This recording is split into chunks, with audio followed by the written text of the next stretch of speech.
Información precisa, completa, veraz, objetiva e independiente. Directo a tu pantalla. Radio Caracas Radio presenta Voz de América. La migración irregular sigue dividiendo a Estados Unidos. ¿Cuáles son sus principales desafíos y qué acciones se están tomando? Esto es Foro. Desde Washington, la saluda Gonzalo Abarca.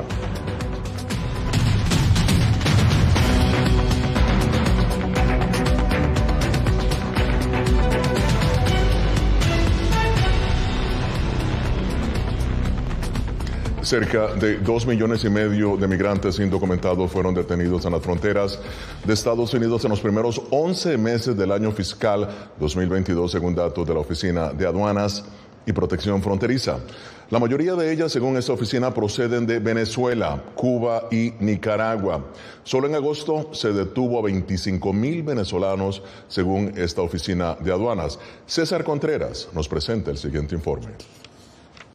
Desalentador. Así es el panorama para cientos de venezolanos que han sido regresados a México en los últimos días desde que inició el programa migratorio que pretende otorgar 24,000 visas a personas provenientes de Venezuela. Para el migrante venezolano Alio Méndez son muchas las interrogantes. Su arribo a Estados Unidos fue el miércoles 12 de octubre al mediodía, horas antes de anunciarse el nuevo decreto. Y no fue sino hasta el otro día a la 1 de la tarde, donde nos sacaron, nos montaron en unas combi, no nos dijeron nada, creíamos que íbamos a la gloria, que íbamos al lugar, que íbamos a ser ya trasladados hacia la otra frontera, hacia el otro lado, cuando de repente se detienen en el puente fronterizo y nos hacen nos entregan a Migración México y nos dicen, ahí está, sigan, ordénense y sigan para allá. Eso fue todo lo que se nos dijo. Y es que según el secretario de Relaciones Exteriores de México, Marcelo Ebrard, desde el pasado 12 de octubre han sido devueltos al lado mexicano más de 1,700 migrantes venezolanos que ahora no saben qué hacer. Nos pusimos a llorar, no encontramos un porqué, una solución, a alguien que precisamente nos diera una respuesta convincente y se nos dijera qué era lo que estaba pasando con nosotros, el por qué nos habían llevado ahí si nosotros habíamos entrado un día antes del decreto presidencial. El gobierno mexicano le ha otorgado a los venezolanos regresados un permiso de estancia legal temporal por 15 días, mientras resuelven su situación migratoria con Estados Unidos. Pero para Richard Romero, migrante que viaja con su esposa e hija, la situación se complica. Están viviendo en la calle y el invierno empieza a pegar en la frontera. Estamos con niños pequeños y estamos ahorita ahí en toda la frontera, estamos aquí en la frontera de Estados Unidos con México, esperando alguna respuesta del presidente Biden de Estados Unidos que nos ayude. Según datos de la ONU, desde el año 2015, alrededor de 6 millones de venezolanos han salido de su país en busca de un mejor futuro. César Contreras, Voz de América, Ciudad Juárez, México. Y para analizar el tema me acompaña Maureen Meyer, vicepresidenta de programas de la Oficina de Washington para Asuntos Latinoamericanos, WOLA, y también la doctora Guadalupe Correa Cabrera, profesora de la Universidad George Mason, aquí en Washington. Bienvenidas ambas. Guadalupe, empiezo contigo. Promulgar una ley de inmigración fue una promesa de campaña del presidente Joe Biden. ¿Por qué es tan difícil encontrar consenso en un tema que los propios estadounidenses consideran prioritario? Porque son cuestiones políticas electorales. En realidad, para poder sustentar la base de apoyo de la parte más conservadora del electorado estadounidense, tiene que prometerse que nunca se va a hacer esta reforma comprensiva migratoria. Obviamente, es esta reforma comprensiva migratoria que propone y que han propuesto otros presidentes, no solamente el presidente Biden, también fue el producto de dos partidos que se pusieron a trabajar en algo que es bueno para los migrantes y para los Estados Unidos. Pero las cuestiones electorales no permiten que esto pueda avanzar. Fíjate, a 3 semanas precisamente de las elecciones de medio periodo, ¿no? Ahora, Maureen, ¿cómo definirías tú la política migratoria del presidente Joe Biden? ¿Es consistente con lo dicho en campaña o totalmente contradictoria con lo prometido? Quizás mixto. Yo creo que por un lado se ha hecho varios pasos en Estados Unidos, pensando en, por ejemplo, expandir la cantidad de jóvenes podrían calificar para DACA, los Dreamers, también el estatus de protección temporal para personas de Venezuela, Ucrania, renovando TPS para otras poblaciones como Haití, El Salvador, Honduras, Nicaragua. O sea, buscar cómo también apoyar a la gente con cierto estatus en Estados Unidos, expandir quiénes podrían estar. Pero por otro lado vemos en la frontera también políticas de, por un lado, querer reabrir la frontera a solicitantes de asilo. Se intentó cancelar el título 42, se intentó y por fin se pudo cancelar el programa Quédate en México, que obligaba a las solicitantes de protección a quedar en México para sus audiencias en Estados Unidos, y ha desarrollado unas estrategias regionales de abordar la migración desde una óptica de protección, de vías legales y también de otras alternativas a no estar solamente buscando Estados Unidos como destino. Claro. O sea, cómo atender también problemas de raíz de la migración. Claro. Bien, esto es Foro de la Voz de América. Hoy analizando la migración en Estados Unidos, sus políticas. Miles de migrantes venezolanos se encuentran atrapados en Centroamérica. Hacemos contacto con nuestro corresponsal en Nicaragua y Costa Rica, Donaldo Hernández. Donaldo, ¿qué te han dicho estos venezolanos en tránsito por Costa Rica luego de la nueva medida migratoria que les afecta? Gonzalo, en principio han mostrado mucha frustración debido a que han recorrido miles de kilómetros por Colombia y en Panamá atravesaron la peligrosa selva del Darién, donde muchos se han enfermado. Sin embargo, en su mayoría nos han expresado que van a continuar con su viaje hacia Estados Unidos, debido a que prefieren arriesgar la vida intentándolo a perderla regresando a Venezuela. Y lo dicen en referencia a la situación económica que atraviesa el país sudamericano. Un porcentaje más pequeño tiene la esperanza de permanecer en Costa Rica mientras la administración del presidente Joe Biden pueda revertir la medida. Claro, es interesante que a pesar de la medida deciden de todas formas continuar su travesía hacia Estados Unidos. Aproximadamente, Donaldo, ¿cuántos venezolanos se encuentran en tránsito en Costa Rica? ¿Dónde se alojan? O sea, ¿hay niños entre ellos? Descríbenos, por favor, la situación. Gonzalo, el ingreso de venezolanos por la frontera sur de Costa Rica no tiene precedentes, de acuerdo a las autoridades gubernamentales. Alrededor de 3.700 migrantes venezolanos ingresan y de ellos el 90% dura entre 24 y 48 horas en su tránsito por Costa Rica. Pero quiero mencionarte que hay un 10% que se queda más tiempo en Costa Rica en busca de más recursos económicos para continuar su viaje. El presidente Rodrigo Chávez ha atendido a esta población que principalmente anda mendigando en las principales ciudades de Costa Rica para conseguir mayores recursos para continuar su viaje. El presidente Chávez implementó un plan en conjunto con el sector empresarial y también con organizaciones no gubernamentales para brindarles atención médica, para brindarles también alimentación y refugio mientras permanecen en el país. Muchísimas gracias, Donaldo Hernández, desde Costa Rica. Verdaderamente conmovedoras las imágenes que veíamos en el centro de ese país, o la capital, San José. Bien, continúa con nosotros Maureen Meyer, vicepresidenta de programa de la Oficina de Washington para Asuntos Latinoamericanos, WOLA, y la doctora Guadalupe Correa Cabrera, profesora de la Universidad George Mason, aquí en Washington. Maureen, esta medida para los venezolanos se aplica bajo el título 42, o sea, una normativa de salud pública que se heredó del gobierno del entonces presidente Donald Trump, ¿no? Y fue fuertemente criticada por los demócratas. Ahora, ¿qué lectura haces tú de esta medida? Yo creo que es una medida que nunca fue realmente de salud pública, sino una medida de control migratorio. Y así se ha usado desde el gobierno de Trump hasta ahora. El gobierno de Biden ha intentado cancelar el programa, actualmente está en litigio en Estados Unidos. No obstante, a pesar de este litigio, lo que ha hecho el gobierno de Biden es incluso expandir ese programa ahora a la población venezolana, obviamente con el acuerdo del gobierno mexicano. Entonces, lo que resulta es quienes podrían acceder a la protección en Estados Unidos es más basado ahorita en nacionalidad que en necesidad. O sea, esto es expulsiones automáticas de personas de México, Honduras, El Salvador y Guatemala a México, y ahora también a personas de Venezuela. En el caso de Haití, pues muchos vuelos a Haití. Entonces yo creo que sí es un programa que realmente lo que ha hecho es incumplir con obligaciones internacionales de acceder a protección en Estados Unidos, incluidas leyes de Estados Unidos, ese derecho que tiene la gente de buscar asilo en los Estados Unidos, y también les expone a muchos peligros en México, como secuestro, robo, otros asaltos, y muchas ciudades que realmente no están en condiciones de recibirlas. Claro. Ahora, Guadalupe, los venezolanos, como nos decía Donaldo, en tránsito por Costa Rica, fíjate, vienen hacia Estados Unidos, pese a la medida migratoria. ¿A qué se enfrentan entonces estas personas? ¿Qué pasará con ellos una vez que lleguen a México?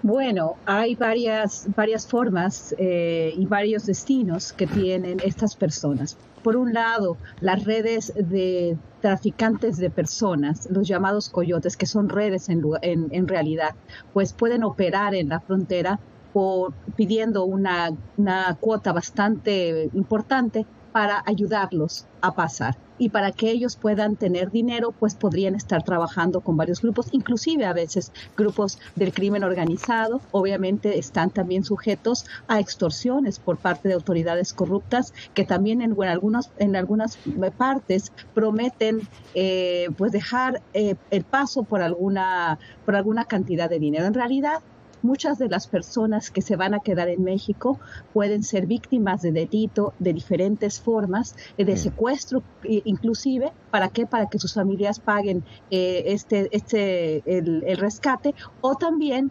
pueden pasar a los Estados Unidos con ayuda de estas muy sofisticadas, muy bien organizadas redes de traficantes que operan con autoridades corruptas y con otros miembros de la delincuencia organizada. Es oscuro y preocupante el panorama que estás pintando, Guadalupe. Maureen, ¿cuál es el impacto entonces de la migración en México y cómo interpretar la actitud del presidente López Obrador?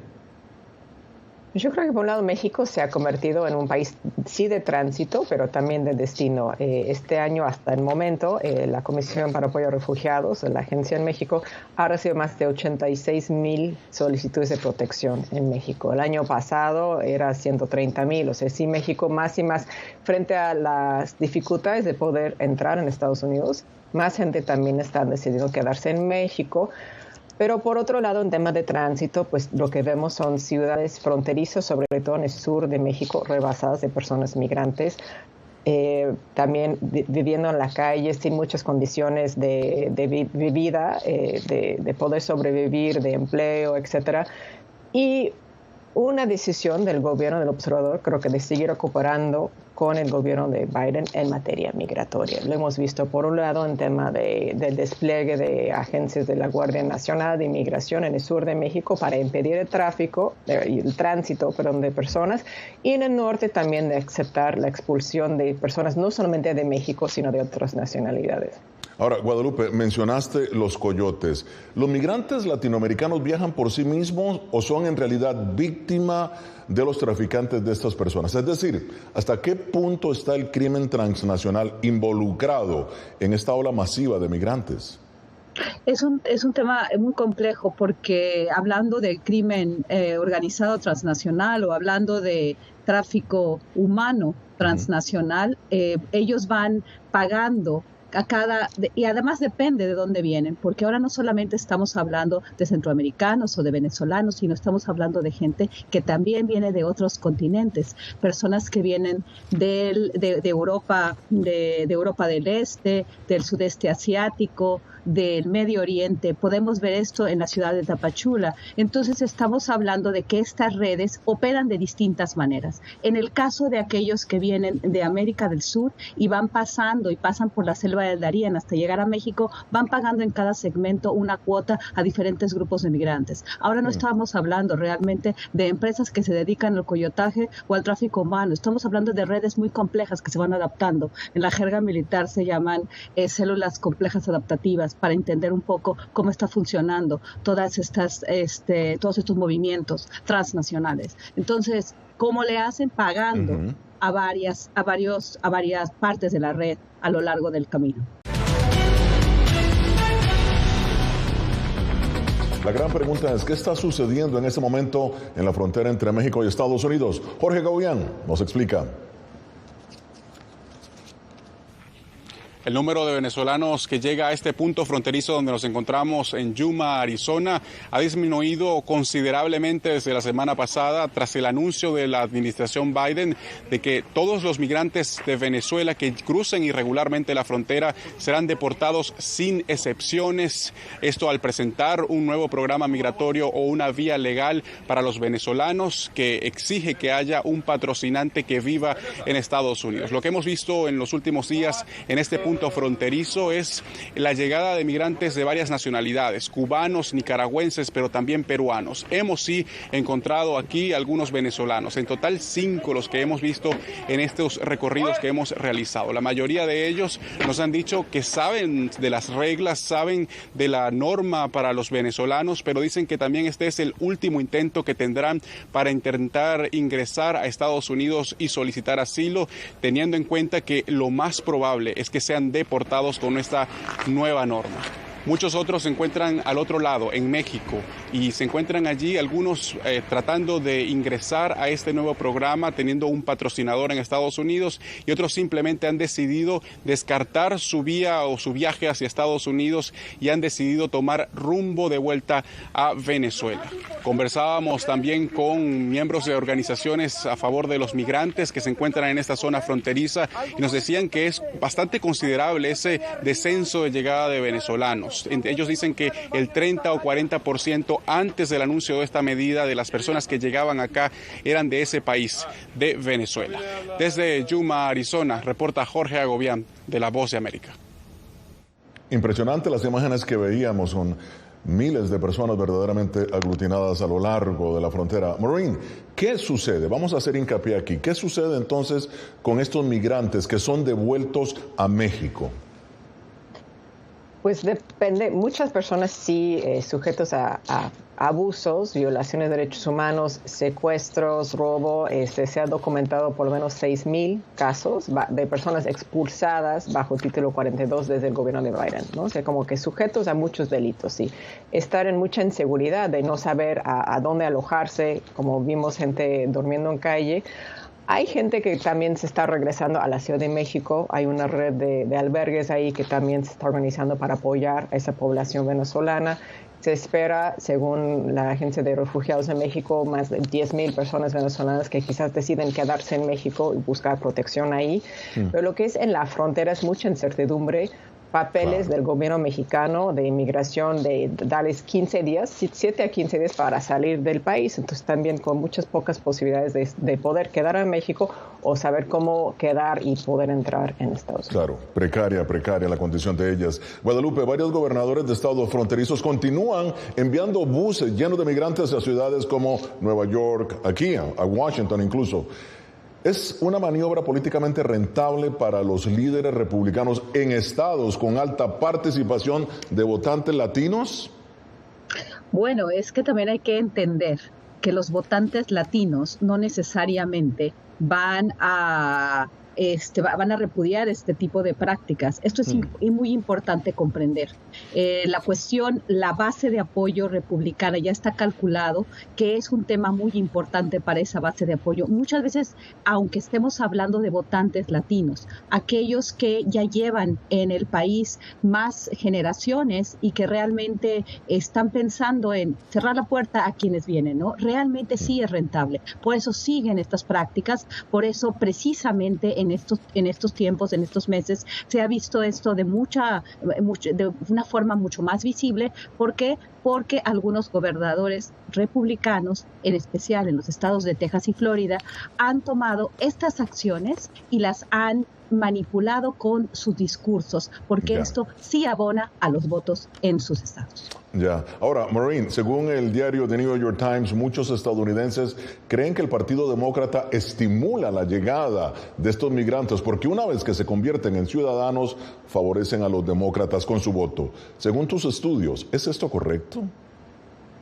Yo creo que no, y realmente lo que estamos viendo es que poner al voto latino no es un bloque, no es todos votan por un partido u otro, incluso muchos cambios. Una encuesta de Pew último de septiembre, como la mitad de las personas latinas pensaba votar demócrata, 28 republicano y otros pues inciertos, ¿no? Pero no es que todos votan ni un partido u otro, y también como comentaba Guadalupe, pues sus intereses y preocupaciones son más de educación, de salud pública, de la economía en Estados Unidos y no solamente las políticas migratorias de un partido u otro. O sea que no es monolítico el voto latino, interesante. Ahora, rápidamente, Guadalupe, la pandemia y los fenómenos naturales también, ¿no?, impactan la migración de latinoamericanos hacia Estados Unidos. ¿Cómo se debe entonces enfrentar o controlar un problema que no solamente tiene una arista política, sino también de crisis climática? Pues claro, de hecho, las raíces de la migración irregular, los problemas de raíz, las causas de raíz, pues ya han sido identificadas. Tienen que ser atendidas de manera efectiva, no solamente en la frontera o en los Estados Unidos o en los países de tránsito, sino en los países de origen. Debemos hacer un tipo de acuerdo, gran acuerdo hemisférico y bueno, un gran acuerdo porque además las redes vienen, como dije, son también transcontinentales. Realmente hay que entender que el tema del cambio climático, que el tema de la pobreza, la inseguridad y todo lo que tiene que ver con estas causas estructurales, con esas estructuras económicas que han incrementado las desigualdades entre unos países y otros, el norte global versus el sur global, tienen que ser atendidas de forma comprensiva y de forma mundial, global. Ya en la parte final de Foro de la Voz de América. Guadalupe, tus conclusiones sobre el tema de migración, sus desafíos, las políticas que se deben implementar para controlar este flujo masivo de personas que llegan todos los días. Bueno, hay que entender que estamos hablando de personas muy vulnerables, hay que cumplir con los tratados internacionales y este tipo de acuerdos, como el acuerdo entre México y Estados Unidos, solamente contribuye a que se incrementen, a que se extiendan las redes de tráfico de personas. Que tiene que ser esta una solución a nivel global, una solución que ataque las causas de raíz de la migración y también las redes de tráfico humano. Ahora, Maureen, tus conclusiones, tus sugerencias. Yo creo que sí, justamente estamos frente a un movimiento humano masivo, global, que requiere una coordinación mucho más global y regional. En el caso de América Latina es coordinación para no solamente apoyar a cómo es el destino, también cómo ampliar vías legales para personas migrantes, incluyendo acceso a la protección y las causas de raíz de la migración. En Estados Unidos creo que es pendiente realmente cómo abrir la frontera otra vez a todas las personas solicitantes de protección que tengan el derecho de poder acceder a Estados Unidos. Y no hay que olvidar de que en el caso de Estados Unidos todavía falta muchos temas de reforma migratoria para dar una solución legal a los más de 11 millones de personas todavía sin estatus legal en Estados Unidos. Claro, y ahora muy rápidamente, la pregunta es, Guadalupe, ¿tú crees que en esta administración llegará a aprobarse una ley comprensiva de reforma migratoria? En realidad no veo las condiciones, no veo la voluntad política por parte de los dos partidos para poder hacer esto realidad, porque hay más intereses electorales que intereses que sean buenos para toda la sociedad, porque eso no solamente es bueno para la migración, sino es bueno para los Estados Unidos y para todos los demás países. Esta coordinación que estamos hablando, pero en el tema de la reforma comprensiva, Estados Unidos tiene mucho que ganar de esta reforma, y ya lo sabemos. Maureen, ¿compartes el criterio de la doctora Correa? Sí, creo que estamos un poco lejos de tener una reforma migratoria integral. Quizás, si bien nos va, se podría aprobar un estatus para los soñadores, los dreamers, en Estados Unidos y a lo mejor en otro momento los de TPS, pero veo muy, muy lejos por razones políticas lograr aprobar una reforma migratoria integral. Bueno, muchísimas gracias a Maureen Meyer y a la doctora Guadalupe Correa Cabrera. Llegamos así al final de esta edición de Foro de la Voz de América. Nos vemos la próxima semana. Desde Washington, les habló Gonzalo.